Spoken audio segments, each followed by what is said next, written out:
모두가 낙관하는 가운데 리스크도 커진다. BNK 이민희 연구원이 지난번에도 약간 보수적인 의견 네, 맞아요. 냈던 걸로 기억하거든요.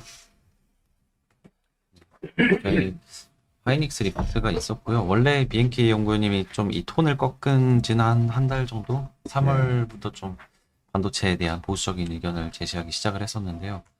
관련된 내용입니다. 지금은 22년 말 사이클 저점과 정반대 상황이라고 볼 수가 있겠는데 이번 사이클 저점이었던 22년 4분기 시기와 지금은 시황이나 거시 환경, 기업 정책 모든 면에서 정반대 상황이 있습니다. 22년에는 인플레이션과 금리 인상으로 수요가 급감하면서 메모리 가격이 폭락을 했었고 메모리 업체들은 엄청난 과잉 재고 속에서 장기 수요 전망을 어둡게 보며 비용 절감이나 설비 투자 축소, 랜드 대규모 감산을 단행한 바 있습니다. 그러나 메모리 가격 급락과 재고 조정으로 IT 셋업 업체들의 수요는 회복되기 시작을 했고 CPI가 안정되면서 23년부터 금리 인하 기대가 형성이 되었다. 실제로 경기 선행지수가 반등하고 AI 특수가 시작이 됐었는데요. 반면 지금은 반도체 가격 급등 이후 IT 셋업 업체들의 수요가 하반기 감소할 것으로 예상이 되고 있고 메모리 업체들은 장기 수요 낙관 속에 증설을 서두르고 있다. 인건비 등 비용도 급증하고 있다라고 하는데 거시적으로는 고유가 장기와 인플레이션 우려, 국채금리 상승까지 나타나고 있다라고 합니다.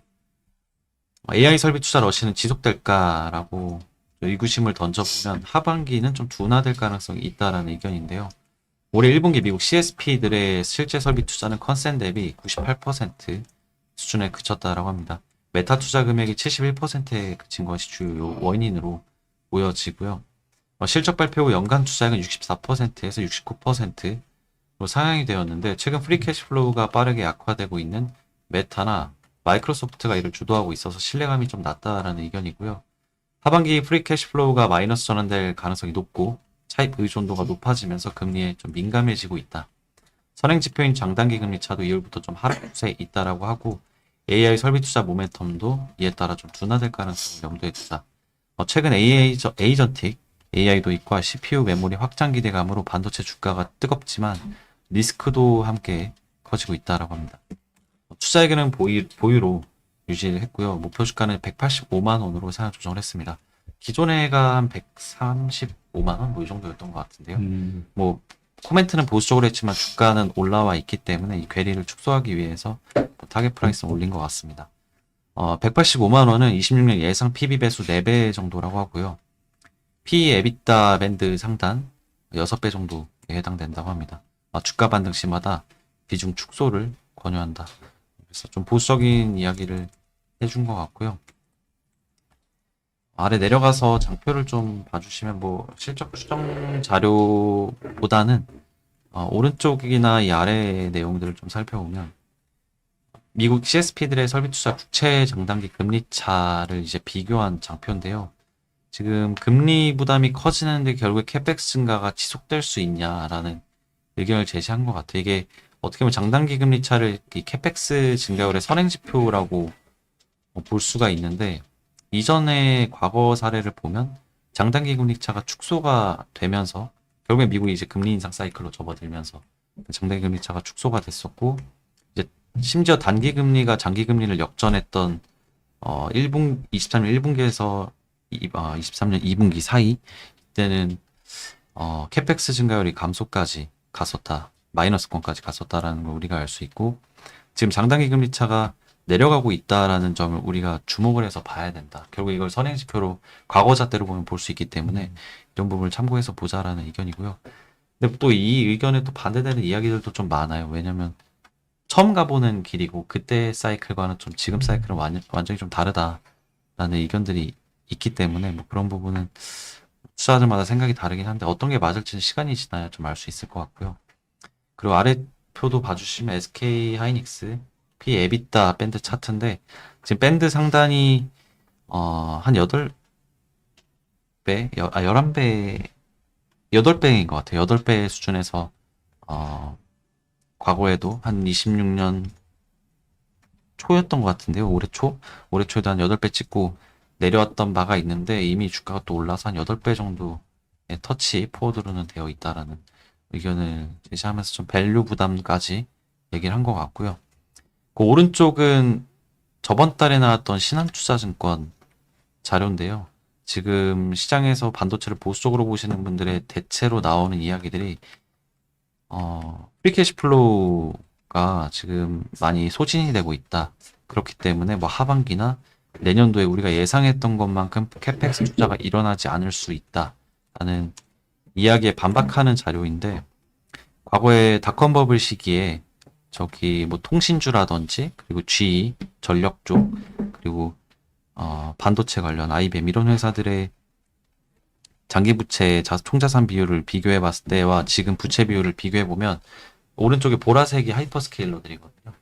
아직 그 레벨까지 레버리지를 일으켜서 하고 있는 수준이 아니기 때문에 부담감이 크지 않다.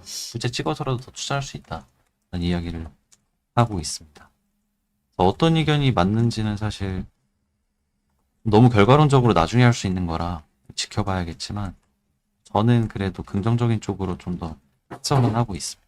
장단기 금리 차가 반도체의 선행 지수다. 그리고 이 빨간색 선이 장단기 금리 차인데, 여기 미국 장단기 네, 금리다, 그죠? 맞습니다. 21년 요 1Q, 요때가 반도체가 고점을 찍은 거 맞거든.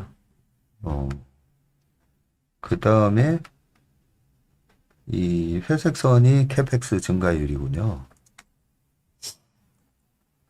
그리고 23년도에 마이너스가 살짝 들어갔었는데, 장단기 금리 차도 마이너스 23년 2Q에 바닥 찍고, 그리고 강하게 반등이 들어왔었고, 그리고 지금 25년 3Q, 4Q, 그 다음에 26년 1Q를 지나면서 지금 장단기 금리 차는 다시 꺾이고 있네.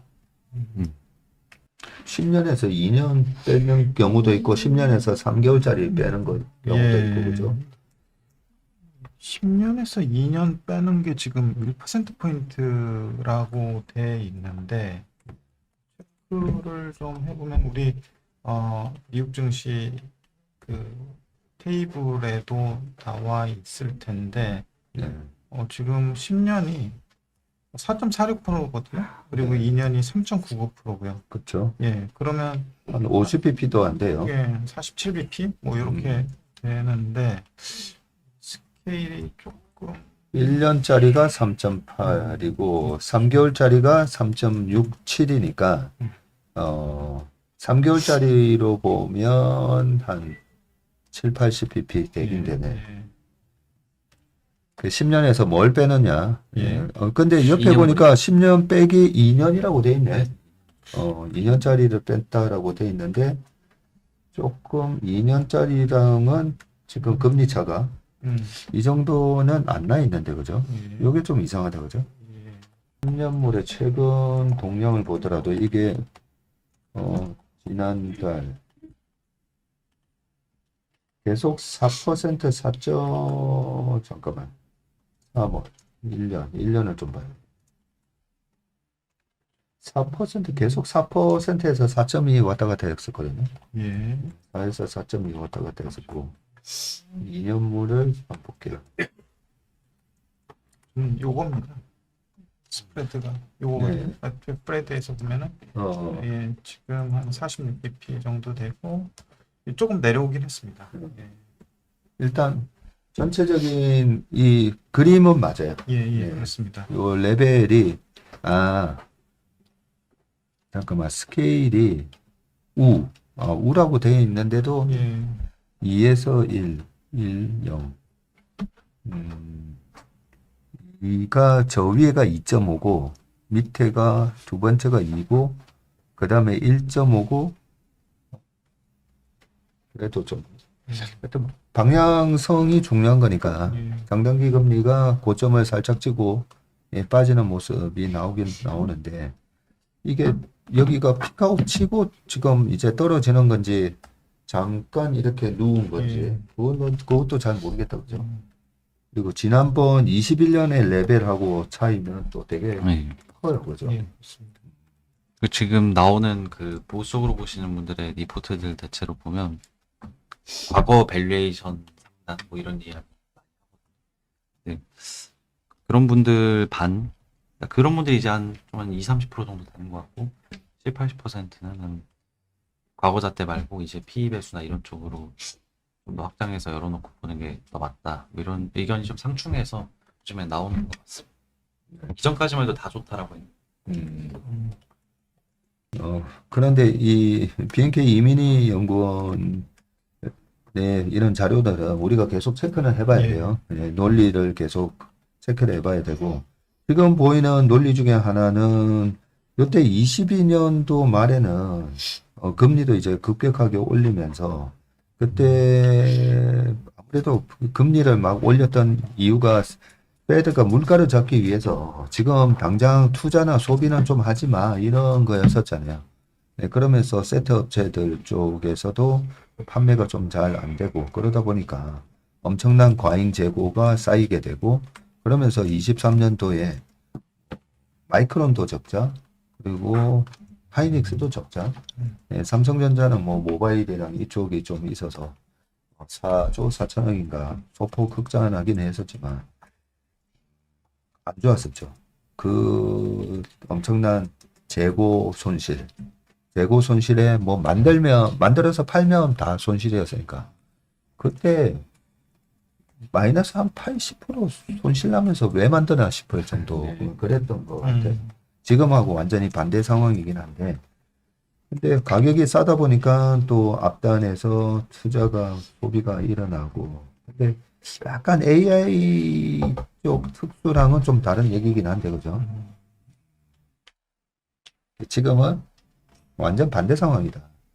이렇게 메모리 가격이 높으면 오히려 또 세트 업체들의 수요가 계속 하반기에 감소할 것이기 때문에 거기다가 메모리 업체들은 오히려 또 캐펙스를 장기 수요에 낙관적으로 보면서 정책을 또 서두르고 있고 최근에 노사 문제로 인해서 노사 문제라고는 안 했지만 인건비 등 비용도 급증하고 있다. 이렇게 살짝 터치를 해줬었는데 거시적으로는 고유가의 장기화, 인플레이션 우려, 국채금리 상승이 나타나고 있기 때문에 여기서는 반등시마다 팔아라. 그런 의견을 지금 우리 시장 어떻게 되고 있습니까? 아까 보니까 야간 선물은 2%, 2.1% 빠졌고 사우스코리아 ETF가 7.44 빠지면서 이 코르 아까 회의 들어오기 전에 코르 봤거든. 코르 한 20몇 프로 빠졌더라고. 되고 있습니까? 1.7% 하락한 7,513포인트에서 시작을 했고 지금은 7,494포인트로 1.9% 하락하고 있어서 아직까지는 음봉입니다. 살짝 음봉. 그 다음에 코스닥은 어떻게 되고 있습니까? 코스닥 시가가 0.2% 하락한 1,176포인트였는데 지금 0.48% 하락한 1,173이어서 이것도 소폭 음봉입니다. 소폭 음봉.